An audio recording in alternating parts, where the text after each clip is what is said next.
சண்முகபரணி சீரியல்ல இப்போ ஒரு அருமையான எபிசோட் வந்திருக்குன்னே சொல்லலாம். ஸ்கிப் பண்ணாம ஃபுல்லோடையும் கேளுங்க. அதுக்கு முன்னாடி இந்த வீடியோ பிடிச்சிருந்துச்சுன்னா லைக் பண்ண பாருங்க. ரொம்ப பிடிச்சிருந்துச்சுன்னா நம்ம சேனலுக்கு வந்து சப்ஸ்கிரைப் பண்ணி கண்டினியூஸாக ஆதரவு தாங்க. நம்ம சண்முகம் வந்து யோசிச்சிட்டே இருக்காங்க.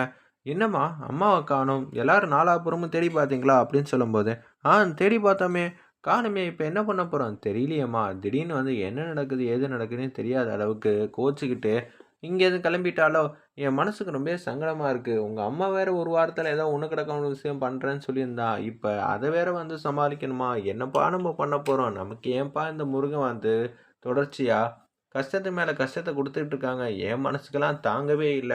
அப்படின்னு சொல்லிட்டு இருக்கிறப்ப, ஒருத்தவங்க வந்து என்ட்ரி வந்து குடுக்குறாங்க. சண்முகத்தோட ஃப்ரெண்டு. "என்ன சார்வால் இங்க இருக்கீங்க? வேலையெல்லாம் நெறையா இருக்குல்ல?"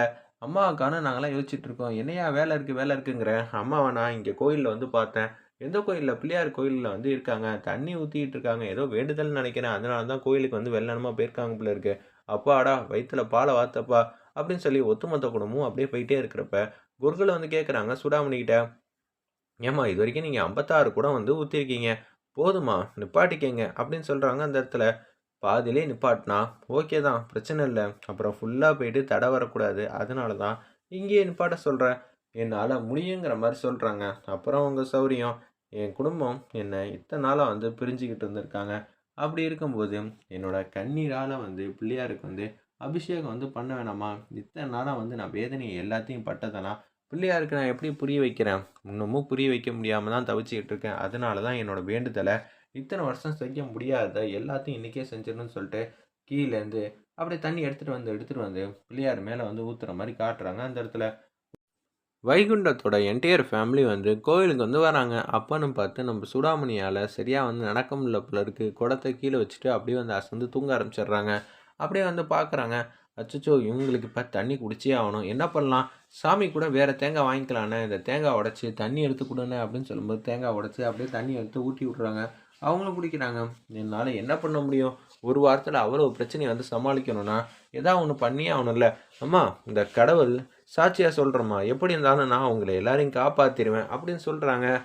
சரிண்ணே, நம்பிக்கை இருக்கா? அப்படின்னு சொல்லும்போது கடவுள்கிட்ட இருந்து பெல் சவுண்ட் வந்து கேட்குது. அப்படியே வந்து பின்னாடி யார்ரா அந்த பெல் அடிக்கிறதுன்னு சொல்லி பார்த்தா, சனியண்ணன் தான் வந்து இது மாரி பண்றாங்க போல இருக்கு. உடனே வந்து சண்முகத்துக்கு ஐடியா வந்து புரிஞ்சிருச்சு. அங்க பார்த்தியா யார் பெல் அடிக்கிறான்னு? கடவுளே வந்து ஐடியா வந்து குடுத்துட்டாரு. ஓ! நீ அப்படி வரியா? Okay, okay. நான் பார்த்துக்கிறேங்கிற மாரி தான் அந்த இடத்துல வந்து பரணிலேருந்து எல்லாரும் சூப்பரா வந்து திட்டம் போட்டுட்டு இருக்காங்க.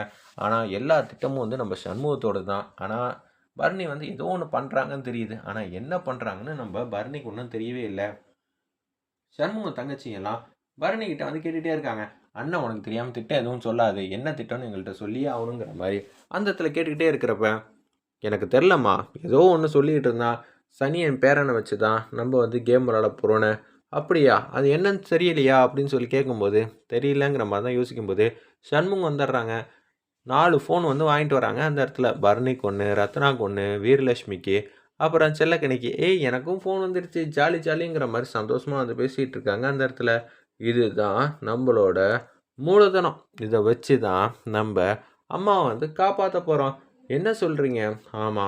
சனி என் பேரன் வந்து ரத்னாவோட ஸ்கூல்ல தானே படிச்சிட்டு இருக்காப்ல. ஆமாண்ணே. அங்க தான் படிச்சிட்டு இருக்காப்ல.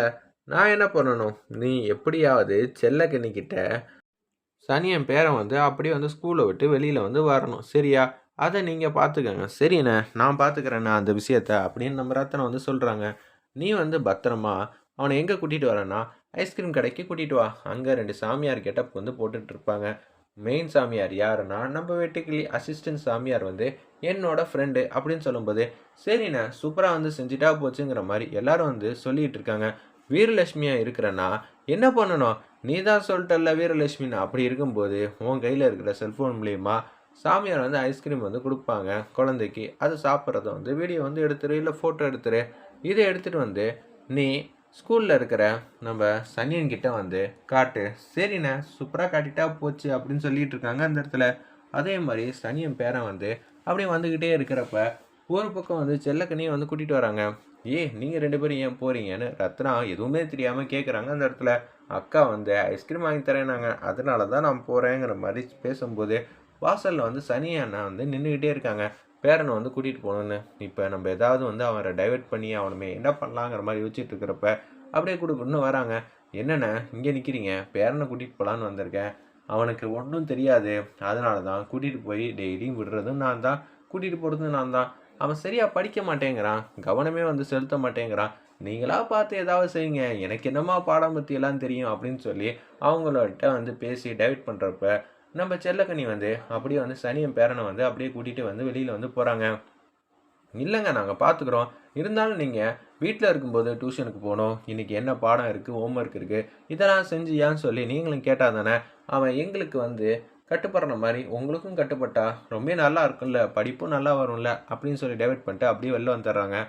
நம்ம ரத்னாலேருந்து எல்லாரும் வந்து அப்படியே திருப்பி ஸ்கூலுக்கு வந்து போகிறாங்க.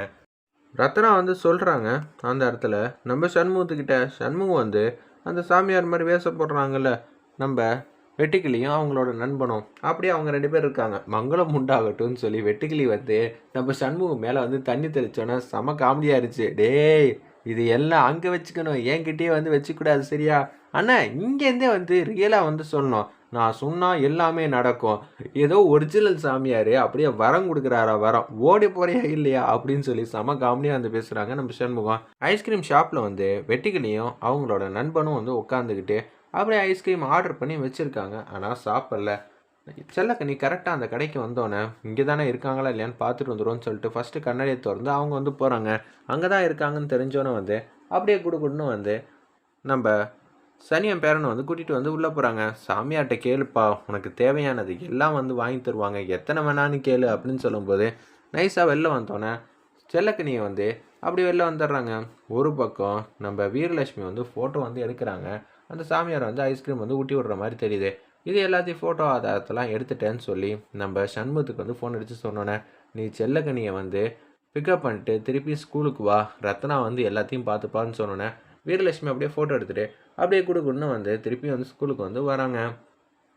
என்னென்ன நீங்கள் இன்னமும் இங்கே இருக்கீங்க அப்படின்னு சொல்லி நம்ம ரத்னா வந்து எதுவுமே தெரியாத மாதிரி கேஷுவலாக வந்து பேச்ச ஆரம்பிக்கிறாங்க.